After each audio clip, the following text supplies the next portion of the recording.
मंगल Dhillon channel एक ऐसा channel जो आपका जीवन बदल सकता है, जैसे अब तक बहुतों का जीवन बदल चुका है। मंगल ढिल्लोन चैनल। नमस्कार, आदाब, सत श्री अकाल।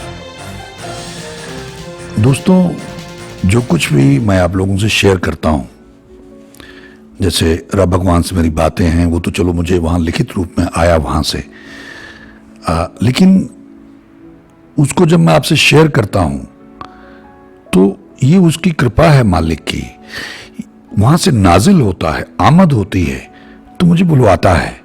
ये मैं पहले भी कई बार जिक्र कर चुका हूं, लेकिन आमतौर पे एक आम आदमी के लिए इसको समझना थोड़ा मुश्किल हो सकता है। मैं इसकी एक एग्जांपल दूंगा। जैसे मैंने कहा था एक बार एक वीडियो में कि आने वाले वक्त में मैं कुछ नमूने शेयर करूंगा कि जो ऑटो राइटिंग पे जाके जब वो लिखवाता है तो कैसे लिखवाता है। एक बहुत पुरानी घटना है मेरे साथ ये, तो ये नाजिल होने के बारे में, जैसे कुरान शरीफ नाजिल हुई, ये गुरबाणी है या गीता तो भगवान कृष्ण ने स्वयं उसका उच्चारण किया।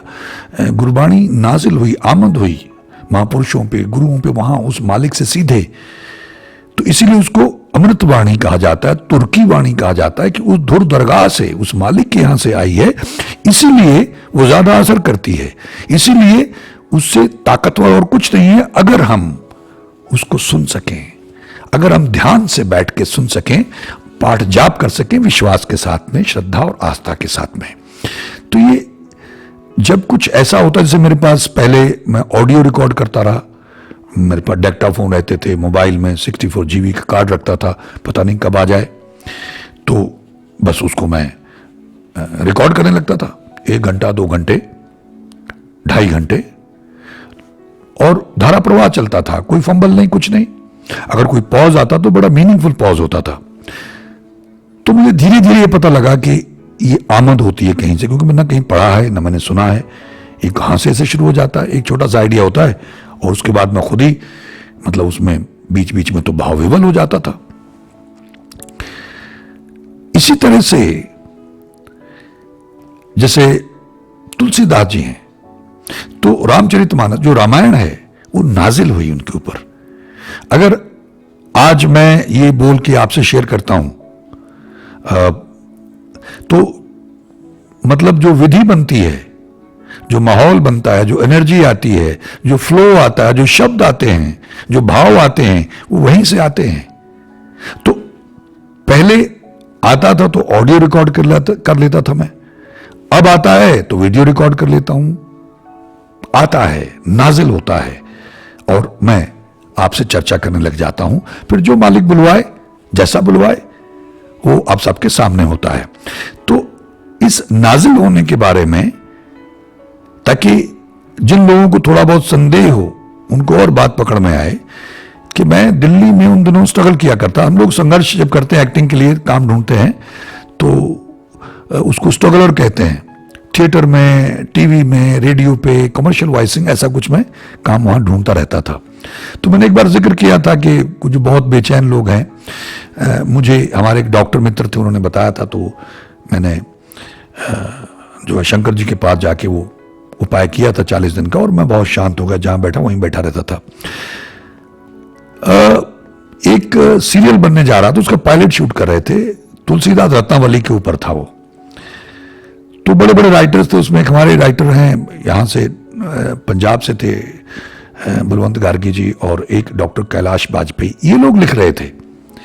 तो पहले उन्होंने मेरा ख्याल डॉक्टर कैलाश वाजपेयी से लिखवाया, तो तिलक दत्ता एक हमारे डायरेक्टर थे, उनको पसंद नहीं आया। फिर उन्होंने गार्गी साहब से लिखवाया, उनको वो भी पसंद नहीं आया, तो शूटिंग रुक गई। मतलब जो शूटिंग की प्लानिंग की थी सब बैठे हुए हैं, और हम स्ट्रगलर, तो हमको भी उसमें एक रोल मिलना था।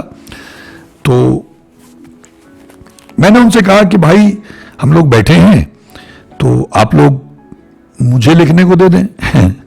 तो उन्होंने कहा कि भाई यहाँ बड़े बड़े राइटर्स हैं, इतनी बड़ी बड़ी अथॉरिटी हैं, वो तो हमारे डायरेक्टर को पसंद नहीं आ रहा है, और ये आदमी जो स्ट्रगलर घूम रहा है, जो बेसिकली एक्टर है, और ये कह रहा है कि मुझे दे दीजिए, मैं लिख देता हूँ। तो मैंने कहा भाई ऐसा है कि मैं यहाँ खाली बैठा हुआ हूँ, अब क्रिएटिविटी किसी की बपौती नहीं होती है, वो मालिक पे जिसको नवाज दे। तो मुझे आप एक आध सीन दे दें, मैं आपको लिख के देता हूं। अगर आपको पसंद आ गया तो मुझे दे दीजिएगा काम, मैं लिख दूंगा, और अगर ना पसंद आया तो ठीक है, ऐसे तो हम बैठे ही हैं। तो उसने कहा ठीक है, उन्होंने मुझे एक सीन दे दिया, मैंने 1-2 घंटे लगा के सीन लिख के उनको दिया, तो उनको कुछ अच्छा लगा, तो उन्होंने कहा ठीक है आप लिखिए। अब जब वो काम मिल गया, इतनी बड़ी जिम्मेदारी, तो मेरे लिए तो मुसीबत खड़ी हो गई, और मेरे दिमाग में ख्याल ये चलने लग गया कि भाई रामायण जिसने रची हो, उसका उच्चारण किया हो, जो एक बहुत बड़ा धर्म ग्रंथ है, तो वो शख्स यानी तुलसीदास जी महाराज, वो अपने घर में कैसी भाषा इस्तेमाल करते होंगे रत्नावली जी के साथ में, वो कमाल की भाषा होगी उनकी। तो अब मैंने तो बैठे बैठाए क्या पंगा ले लिया, तो मैं सीधा गया शंकर भगवान जी के मंदिर में, जहां मैंने वो अनुष्ठान किया था पहले, जो करने से मुझे बहुत राहत मिली थी। तो मैंने जाके प्रार्थना की कि प्रभु, मैंने बैठे बैठाए चैलेंज स्वीकार कर लिया, पंगा ले लिया, मुझे भी आदत है, अब मेरी इज्जत रखें, कृपा करें, दया करें, मुझसे लिखवाएं। ऐसी प्रार्थना करके मैं चला गया अपने यहां, और मैंने उसको लिखना शुरू किया। तो उसमें से देखिए, इसको लिखे हुए मेरा ख्याल है लगभग 35-36 साल हो गए होंगे लगभग, क्योंकि मैं बात कर रहा हूं जब मैं दिल्ली में स्ट्रगल कर रहा था, और उस समय आई थिंक इट वाज 86, तो अंदाज लगा लीजिए कितने साल हो गए होंगे।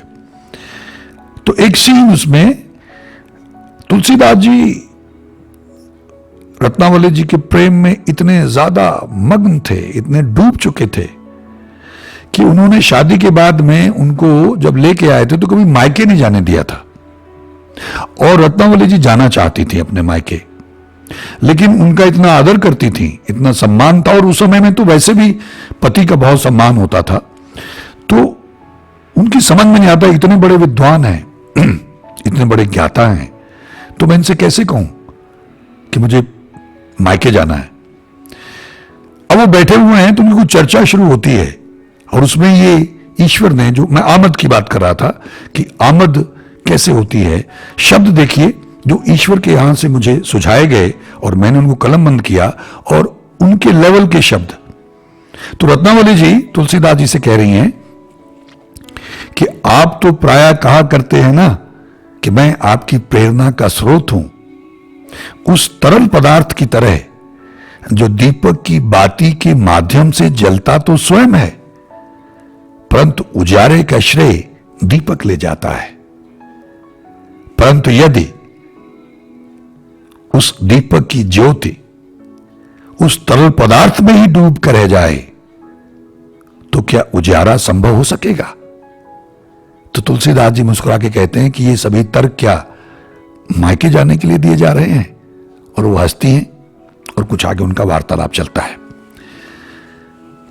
अब तुलसीदास जी उनको अपना प्रेरणा स्रोत मानते थे रत्नावली जी को, तो किस ढंग से वो बात पोएटिक ढंग से उनसे कह रही हैं कि अगर आप मेरे ही इर्द गिर्द रहे, मुझ में इतने डूब गए, जो कि मैं प्रेरणा स्रोत हूं उस दीपक की बाती के माध्यम से, यानी वो तरल पदार्थ आपका प्रेरणा स्रोत है, तो अगर वो तरल पदार्थ में ही दीपक की बाती जो उसकी लौ है डूब के रह जाए तो क्या उजाला संभव हो सकेगा? मैं इसको एक उदाहरण के तौर पे बता रहा हूं कि आमद ऐसी होती है जब वो लिखवाता है। ऐसी बहुत सारी जो मेरे मतलब बिना सोचे एक तो बैठ के आप शब्द ढूंढते हैं, तराशते हैं, नहीं, बस कलम पकड़ी, प्रार्थना की, लग गए और आने लग गया, और आप लिखते चले गए, और बाद में पढ़ा उसको। मेरा एक वन मैन शो है, उसके कुछ क्लिप्स यहां पड़े हुए हैं, और वो ऐसे ही आमद होती थी।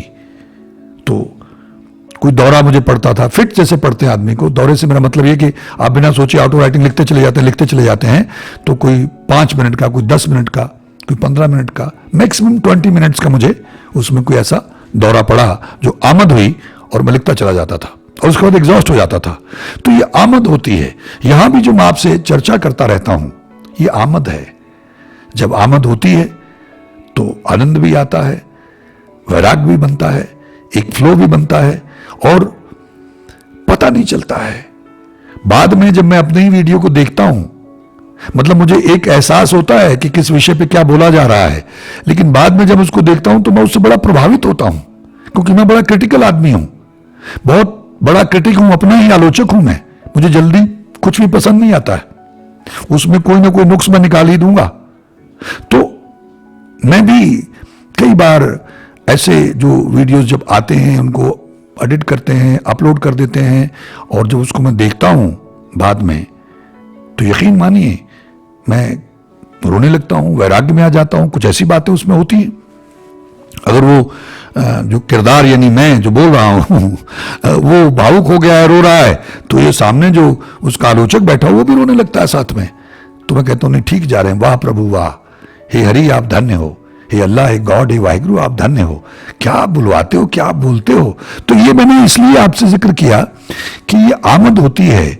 और जैसे आज की सज्जन ने लिखा कि अगर आपको कोई मटेरियल नहीं आपके पास बोलने के लिए नहीं आता है तो आप कुछ भजन गा के डाल दिया करें, कुछ शब्द गा के डाल दिया करें। तो ये आइडिया देने के लिए उनका शुक्रगुजार हूं मैं, उनका धन्यवाद। लेकिन मैंने उनसे लिखा भी है कि भाई आइडियाज तो बहुत हैं, मटेरियल बहुत है, लेकिन वो जो मोटिवेशन है, वो जो एनर्जी है, वो जो फ्लो है, वो जो आमद है, मतलब ऐसे तो मेरे पास इतना कुछ है कि मैं बता नहीं सकता हूं, मैं लगा रहूंगा, लेकिन वो आमद भी तो होनी चाहिए ना, वो फ्लो बने, वो एनर्जी आए, वो फ्लो आए, तो फिर बैठूं। अपने आप ही आके बैठा देता है मुझे यहां।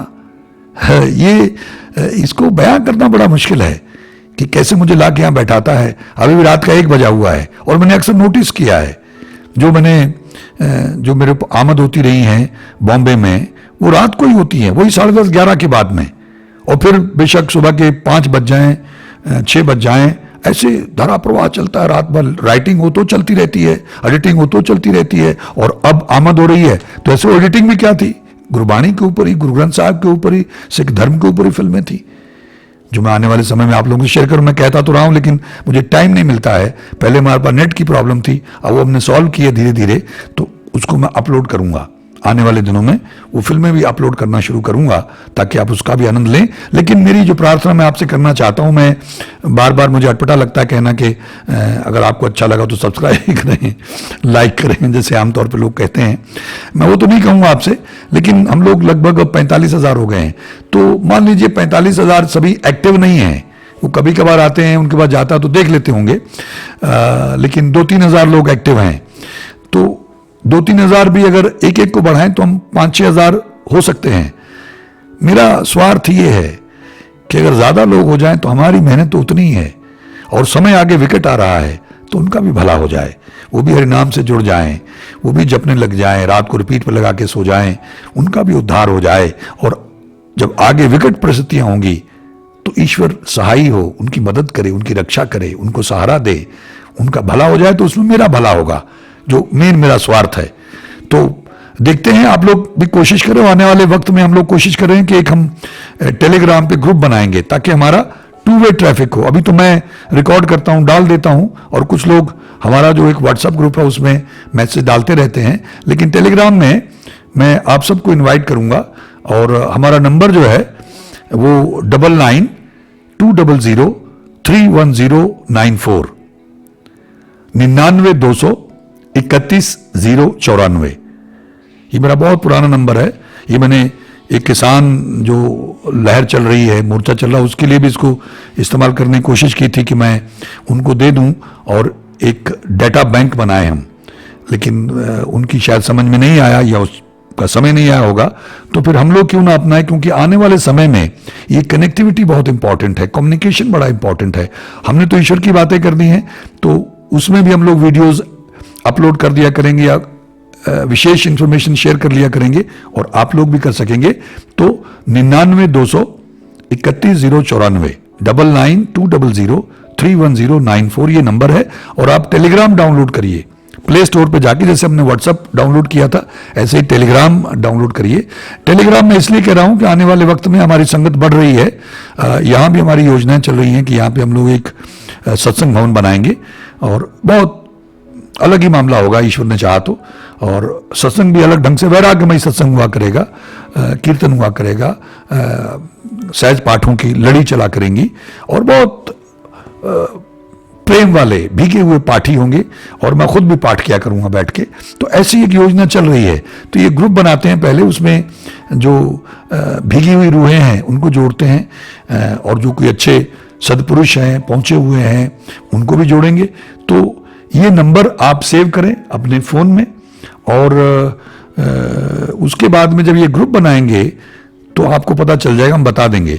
लेकिन आप टेलीग्राम डाउनलोड करके रखें और उसमें अपना नंबर डाल दें, यानी आपके फ़ोन में व्हाट्सएप और टेलीग्राम दोनों रह सकते हैं। तो जिसको चाहें आप इस्तेमाल कर लें, मैंने किए हुए हैं। तो जब टेलीग्राम आप डाउनलोड कर लेंगे उसमें इसी तरह से आप अपना नंबर डाल लें, उसे सेव कर लें, अपना फ़ोटो डाल दें, जो भी फ़ोटो आप उसमें डालना चाहते हैं। और थोड़ा सा आपको लगेगा उसको यूज़ करने में, आपको R&D करनी पड़ेगी, थोड़ा देख लीजिएगा। नहीं तो मैं किस दिन उस पर वीडियो बना के डाल दूंगा कि आप सब लोगों को सुविधा हो उसमें, कहाँ नंबर डालेंगे।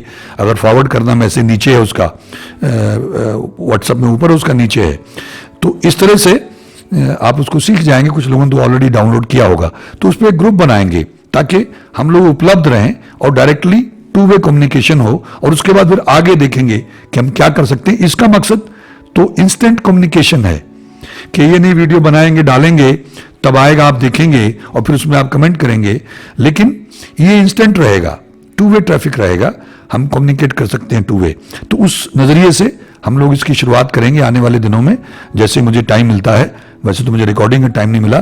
तो ये जो आमद वाली बात मैं आप लोगों से करना चाहता था, इसको जहन में रखें।